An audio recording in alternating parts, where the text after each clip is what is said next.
வலைக்கும் welcome to my channel SSJS vlogs. இன்றைக்கி நம்ம மொதல் வீடியோ என்ன பார்க்க போகிறோன்னா ப்ரெட் அல்வா செய்ய போகிறோம். ப்ரெட் அல்வா செய்வது எப்படின்னு நம்ம இப்போ பார்க்கலாம். வாங்க வீடியோக்குள்ளே போகலாம். இப்போ ப்ரெட்டை நம்மளுக்கு ஸ்லைஸாக வெட்டி எடுத்துக்குவோம். முந்திரி கிஸ்மிஸ் அதுக்கு தேவையானது ஏலக்காய் தூள். இப்போ நம்ம ஒரு கடாயை வச்சுட்டு அதில் நெய் 2 ஸ்பூன் விட்டு முந்திரியும் திராட்சையும் போட்டு நம்ம நல்லா வறுத்து எடுத்துக்கலாம். பொன்னிறமாக, ரொம்ப கருக விட்டுறாமல் பொன்னிறமாக நம்ம எடுத்துக்குவோம். இப்போ நம்ம இப்போ ப்ரெட்டு பொரிக்கிறதுக்கு தேவையான அளவு அதோட எண்ணெயை ஆட் பண்ணிக்கலாம். இப்போ நீங்கள் நெய்யே ஊற்றி பொரித்தாலும் பொரிச்சிக்கலாம். உங்களுக்கு நான் நெய்யிலே பொரிக்கலை. அதோட கொஞ்சோண்டு எண்ணெயை ஊற்றி ப்ரெட்டை போட்டு நல்லா பொன்னிறமாக, ரொம்ப கருக விட்டுறக்கூடாது. நம்ம நல்லா பொரித்து எடுத்துக்கணும். ரொம்ப கருகிச்சுன்னா நல்லாவே இருக்காது. நம்ம நல்லா லைட் ப்ரௌனில் அந்த எல்லாத்தையும் நம்ம ப்ரெட்டை வெட்டி வச்சுருக்கிறதெல்லாம் பொரித்து எடுத்துக்குவோம். இது ஈஸியாக டக்குன்னு நம்ம செஞ்சிடலாம். இப்போ நம்ம எல்லா ப்ரெட்டையும் பொரித்து எடுத்துக்கிட்டோம். இப்போ நம்ம பால் 1/2 லிட்டர் பால் ஊற்றிக்கணும். நான் பால் ஊற்றுனதை எடுக்கலை. பால் ஊற்றிருக்கணும். அந்த எண்ணெயே கொஞ்சோண்டு இருக்கும், அதுலேயே நீங்கள் பாலை ஊற்றிக்கலாம். நம்ம பொரிச்சு வச்சுருக்க ப்ரெட்டை எல்லாத்தையும் அதில் போட்டு நல்லா அது எல்லாமே மசிகிற அளவுக்கு நம்ம எல்லாத்தையும் அதை பிரட்டி எடுத்துக்கிட்டு நல்லா அதை உடச்சி விடணும். அந்த ஸ்லைஸ்லாம் இல்லாத அளவுக்கு 1-2 திப்பியாக இருந்தால் ஒன்றும் பிரச்சனை இல்லை, சாப்பிடையில் நல்லா இருக்கும். இப்போ எல்லாத்தையும் அது நல்லா ஊறும். நல்லா ஊறி நல்லா எல்லாத்தையும் உடச்சி நல்லா இது மாதிரி எடுத்துக்கலாம் பிசைஞ்சு. இப்போ நீங்கள் பால் நீங்கள் பத்தலைன்னா பால் கூட இன்னும் கொஞ்சம் ஆட் பண்ணிக்கலாம். பால் பத்தலைன்னா வேண்டிய அளவு பால் ஊற்றிக்கிங்க. நான் 1/2 லிட்டர் பால் எடுத்திருக்கேன். இதுக்கு நல்லா கொஞ்சம் கொஞ்சமாக ஊற்றிக்கிங்க. உங்களுக்கு வேண்டிய அளவு, உங்களுக்கு எவ்வளோக்கு இழுக்குதோ. சில ப்ரெட்டு பால் சடார்னு இழுக்கும், சில ப்ரெட்டு இழுக்காது.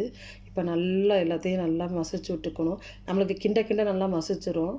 இப்போ நம்ம நல்லா பிரட்டி எடுத்துக்கணும். அந்த ப்ரெட்டு எல்லாமே இதாக இருக்கணும். இப்போ இதுக்கு தேவையான சர்க்கரை நான் 1/4 கிலோ அளவு எடுத்திருக்கேன். சர்க்கரை 1/4 கிலோ அளவு எடுத்து அதையும் நல்லா கிண்டணும். இந்த சர்க்கரை உருக இன்னும் கொஞ்சம் நம்மளுக்கு அந்த கொலன்னு ஒரு திக்னஸ்லேருந்து கொஞ்சம் நல்லா இதாக வரும், பிரிஞ்சு அந்த தண்ணி பதத்துக்கு வந்துடும். இதே நல்லா நம்ம பிரட்டணும். அந்த ப்ரெட்டில் போய் நல்லா சார்ந்து நம்ம சாப்பிடையில் அந்த திப்பியாக உருண்டையாக இருக்குது பாருங்கள். அந்த நம்ம ப்ரெட் அல்வா சாப்பிடையில் அவ்வளோ டேஸ்ட்டாக இருக்கும். நீங்கள் ட்ரை பண்ணி பாருங்கள் இன்ஷா அல்லாஹ். இது நல்லா பிரட்டி சர்க்கரை நல்லா கரையிற அளவுக்கு இது பண்ணிக்குவோம். நல்லா பிரட்டிக்குவோம்.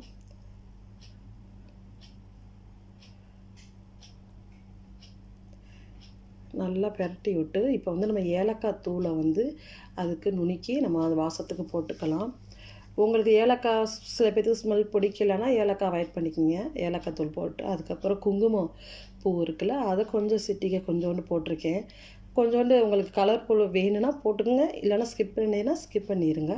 இப்போ மில்க் மேடு ஊற்றினீங்கன்னா இன்னும் டேஸ்ட் ரொம்ப இதாக இருக்கும். நான் 1/4 கிலோ சர்க்கரை தான் போட்டிருக்கேன். மில்க் மேடு கொஞ்சம் ஊற்றிங்க. உங்களுக்கு எப்படி ருசி உங்களுக்கு பிடிக்குதோ, இல்லை நீங்கள் சர்க்கரையை கூட கம்மி பண்ணிட்டு மில்க் மேடை ஜாஸ்தியாக கூட நீங்கள் ஊற்றலாம். அது உங்களுடைய விருப்பம். இந்த இதை நல்லா மிக்ஸ் பண்ணி எல்லாத்தையும் நல்லா கிண்டணும். நம்ம இதை கை விடாமல் கிண்டிக்கிட்டே இருக்கணும், இல்லைனா அடி பிடிச்சிரும். நம்ம அந்த கிண்டுறதுல தான் இருக்கும். இப்போ நம்ம நெய் போட்டுக்கலாம். இந்த நெய் போட்டு நல்லா கிண்டி இது இந்த நம்ம ஊற்றின நெய் மேலே பிரிஞ்சு வரணும். அந்த அளவுக்கு நம்ம கை விடாமல் கிண்டிக்கிட்டே இருக்கணும். இப்போ நம்ம கைவிடாமல் கிண்டணும். கிண்டிட்டு அந்த நெய்யெல்லாம் நம்மளுக்கு வரணும் ஃபுல்லாக. அந்த நம்ம ஊற்றுற நெய்யெல்லாம் நம்மளுக்கு என்ன ஆகுது, பிரிஞ்சு மேலே அப்படியே வரும். அது வரையும் நம்ம கைவிடாமல் கிண்டணும். அடி பிடிக்காமல் பார்த்துக்கிட்டே இருக்கணும். அடி கொஞ்சம் பிடிச்சாலும் நம்மளுக்கு என்ன ஆயிரும், அந்த அல்வாவோட டேஸ்ட்டே உங்களுக்கு டோட்டலாக மாறிடும். நல்லா இப்போ நம்மளுக்கு கிண்டி வச்சு பாருங்கள். சட்டியில் எதுவுமே போடல. நம்ம ஊற்றுன நெய்யெல்லாம் இப்போ தான் கொஞ்சம் கொஞ்சமாக அப்படியே வந்துக்கிட்டு இருக்கு பாருங்கள். இதுதான் நம்மளுடைய கரெக்டான ஒரு இது. இப்போ நம்ம பொரிச்சு வச்சுருக்க முந்திரி திராட்சை இதெல்லாம் போட்டு நல்லா இன்னொரு பிரட்டி நல்லா இன்னும் கொஞ்சம் பிரட்டணும். இன்னும் கொஞ்சம் நல்லா இதாக ஆகணும். நம்ம ஊற்றுன எண்ணெய் அந்த இதெல்லாம் வரும். நம்ம ப்ரெட்டு பொரிச்சது, அதோட நெய் ஊற்றுனது எல்லாமே நம்மளுக்கு மேலே அப்படியே பாருங்கள், அப்படியே வந்துடும். அப்படியே இதாக வந்துடும். அதனால் நீங்கள் பார்த்துக்குங்க. நல்லா கிண்டி பாருங்கள். நம்ம ஊற்றுன நெய், நம்ம ப்ரெட்டு பொரிச்ச அந்த எண்ணெய் எல்லாமே மிதந்து அப்படியே வரும். ப்ரெட் அல்வாவுக்கு கொஞ்சம் ஜாஸ்தியாக தான் பிடிக்கும். அப்போ தான் அது நல்லாயிருக்கும். இல்லைன்னா வர வரன்னு நல்லாவே இருக்காது. இப்போ நம்மளுக்கு ரெடி ஆச்சு. இப்போ பவுலில் மாற்றியாச்சு. இதை உங்கள் வீட்டில் செஞ்சு பாருங்கள். எப்படி இருக்குன்னு கமெண்ட் பண்ணுங்கள், ஷேர் பண்ணுங்கள், லைக் பண்ணுங்கள். மறக்காமல் சப்ஸ்கிரைப் பண்ணிடுங்க. அஸ்ஸலாமு அலைக்கும்.